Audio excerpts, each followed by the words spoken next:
అందరికీ నమస్కారం. ఇవాళ మనతో పాటు ప్రముఖ ఆధ్యాత్మికవేత్త, జ్యోతిష శాస్త్ర పండితులు రవిశంకర్ శర్మ గారు మనతో ఉన్నారు. గురుగారితో మాట్లాడదాం. గురుగారు నమస్కారం. నమస్కారం. గురుగారు, నవరాత్రుల సమయంలో అమ్మవారికి 9 రోజులు వివిధ రకాల పూజలు జరుగుతూ ఉంటాయి. ఎవరికి తెలియని ప్రత్యేక పూజ ఏదైనా ఉందా? ఉంటే కనుక దాని విశిష్టత మాకు తెలియజేయండి.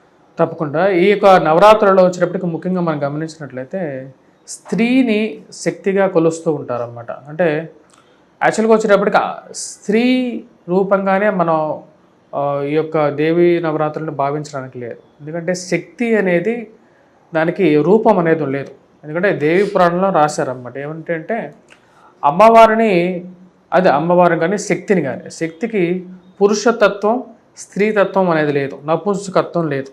అంటే ఏ రూపం అనేది ఎక్కడ డిఫైన్ చేసలేదు. కానీ తర్వాత మనం కొలిచే విధానంలో మార్పు అన్నమాట ఇదంతా.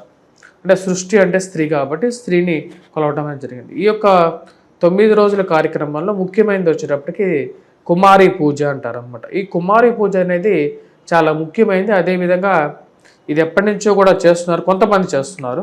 ఇది అందరికీ తెలియాల్సింది. ఎందుకంటే సమాజంలో ఈరోజు మనం జరుగుతున్నటువంటి కొన్ని అకృత్యాలు ఏవైతే ఉన్నాయో స్త్రీల పట్ల ముఖ్యంగా వచ్చినప్పటికీ మనం కలకటాలో ఇన్సిడెంట్ కానీ, దాని తర్వాత కూడా బెంగళూరులో కూడా ఒక ఇన్సిడెంట్ జరిగింది. ఈ యొక్క ఇన్సిడెంట్స్ వచ్చేటప్పటికి కారణం ఏమిటి అంటే స్త్రీ యొక్క మీద ఎక్కువగా మర్యాద లేకపోవటం కానీ, లేకుండా ఇలాంటి విషయాల వల్ల జరుగుతూ ఉంటుంది. వీటిని తెలుసుకొనే మనం ముందుగా మన పెద్దలు ఏం చేశారంటే కుమారి పూజ అంటే స్త్రీకి ఇవ్వాల్సినటువంటి వాల్యూ ఏంటి అని మన సంస్కృతిలోనే స్త్రీని ఎక్కువ గౌరవిస్తాం. కంపేర్ టు మీరు గమనిస్తే ముస్లిమ్స్, క్రిస్టియన్స్ కన్నా కూడా యాక్చువల్గా ఎక్కువగా ఇంపార్టెన్స్ అనేది స్త్రీకి హిందూయిజంలోనే ఇవ్వబడింది. ముస్లిమ్స్లో అసలు స్త్రీకి అసలు ఎటువంటి ప్రాముఖ్యత లేదు. క్రిస్టియానిటీలో అసలు ఇంకా అదొక విధంగా కూడా ఉంటుంది.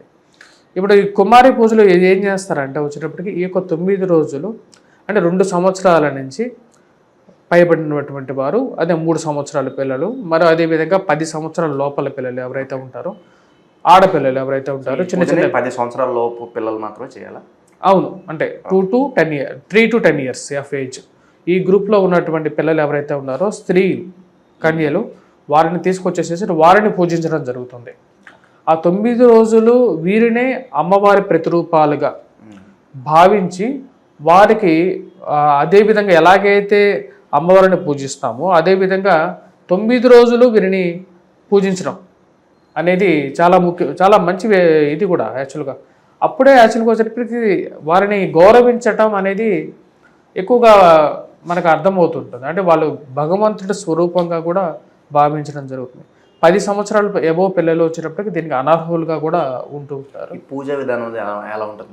వీరు ఇప్పుడు వచ్చేటప్పటికి మనం ఎలాగైతే మనం మొదటి రోజు అన్నపూర్ణాదేవి అట్లా మనం పూజిస్తుంటాం కదా, ప్రతి ఒక్క రోజు ఎలాగైతే మనం పూజిస్తుంటామో గౌరీదేవిగా కానీ లేకపోతే గాయత్రీదేవిగా అట్లా మనం పూజిస్తాం కదా, ఎలాగైతే 9 రూపాల్లో ఉంటారో అదే విధంగా ఉంటారు. ఈ యొక్క పూజా విధానంలో స్పెషాలిటీ ఏంటంటే ఇప్పుడు ఏజ్ వైజ్ ఉంటుందన్నమాట. ఇప్పుడు 3 సంవత్సరాల అమ్మాయి ఎవరైతే ఉన్నారో ఆ అమ్మాయిని కుమారి అంటారు. సో ఈ యొక్క కుమారిని పూజించడం వల్ల అంటే 2 సంవత్సరాల పిల్లని కుమారి అంటారు. కుమారి రూపంలో ఉన్నటువంటి స్త్రీని పూజించటం వల్ల వచ్చేటప్పటికి త్రివర్ణ ఫలం అంటారు. త్రివర్ణ ఫలం అంటే వచ్చేటప్పటికి ధనం, ధాన్యం, పుత్ర, అద్ది, లాభం ఇవి 3 కూడా పొందగలుగుతారు అని చెప్పి శాస్త్రం చెప్పబడుతుంది.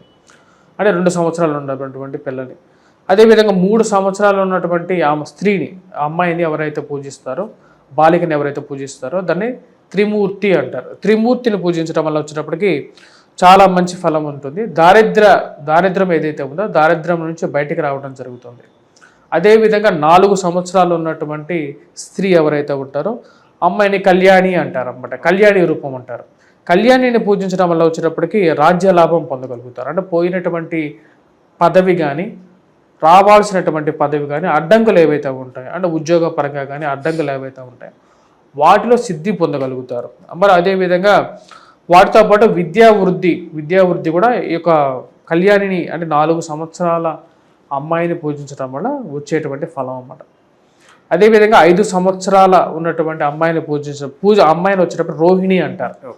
రోహిణిని పూజించడం వల్ల వచ్చేటప్పటికి సకల రోగ నివారణి అంటే ఎవరైతే ఆరోగ్యపరంగా బాధపడుతున్నారో వారు వచ్చేటప్పటికి ఈ యొక్క 5 సంవత్సరాల అమ్మాయిని పూజించడం వల్ల సకల రోగ నివారణగా వచ్చేటప్పటికి చెప్పడం జరిగింది. ఒక్కొక్క వయసు గల వారికి ఒక్కొక్క పేరు పేరు కాదు, అంటే పేరు యాక్చువల్లీ ఈ పేర్లు అంటే అమ్మవారి పేర్లే, ఆ, అమ్మవారి పేర్లే. బట్ ఏంటంటే ఒక్కొక్క వయసు ఉన్నటువంటి అమ్మాయి అంటే మనకు 9 రూపాయలు, 9 రూపాయలకి ఒక ఏజ్ గ్రూప్ అన్నమాట. ఓకే, అలాగే విధంగా వచ్చినప్పటికీ మనకు 6వ రూపం వచ్చినప్పటికీ కాళిక అంటారు. కాళికని ఎంత పవర్ఫుల్లో మనకు తెలుసు.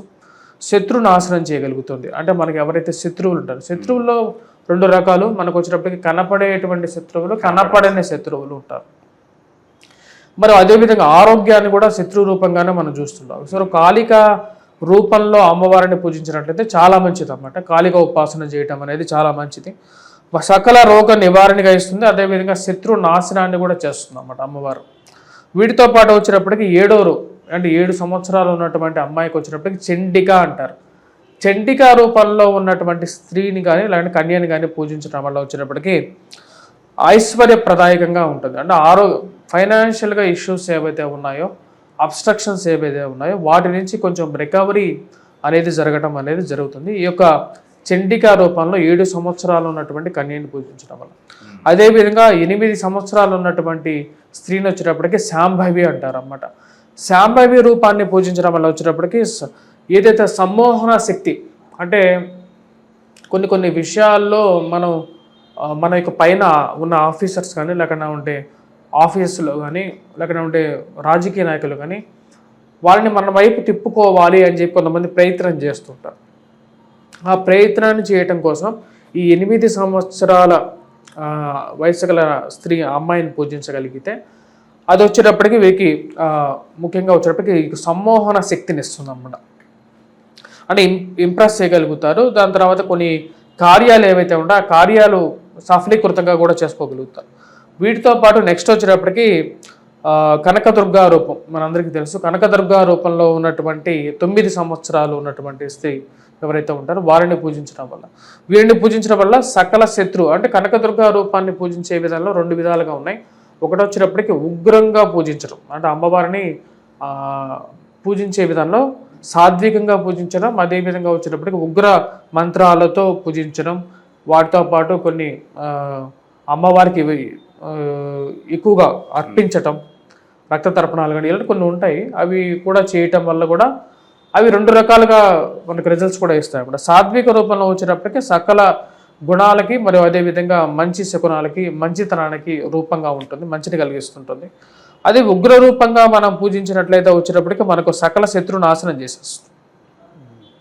మెయిన్గా ఎవరికైతే శత్రునాశనం చేయాలనుకుంటున్నారో వారు ఎక్కువగా ఇవి పార్టిసిపేట్ చేస్తారు. కనకదుర్గ అమ్మవారు చాలా పవర్ఫుల్. దాని తర్వాత వచ్చేటప్పటికి ఫైనల్గా సుభద్ర రూపం. సుభద్ర రూపం వచ్చేటప్పటికి మనకు వాంఛితార్థాలు అంటారన్నమాట. అంటే కోరికలు ఏవైతే ఉంటాయో, ఎప్పటి నుంచో మనకు తీరనటువంటి కోరికలు ఉంటాయో వాంఛితార్థం అంటారు. ఈ యొక్క 10 సంవత్సరాలు ఉన్నటువంటి వారిని పూజించడం అంటే 10 నుంచి 2 సంవత్సరాల వరకు మనకు ఉన్నటువంటి గ్యాప్ అనేది చాలా ఇంపార్టెంట్. ఈ యొక్క గ్యాప్లో అంటే రజస్వల అవ్వకుండా ఉన్నటువంటి పిల్లలు అన్నమాట. వీరందరూ కన్యలే ఉండాలి. అదేవిధంగా వీరు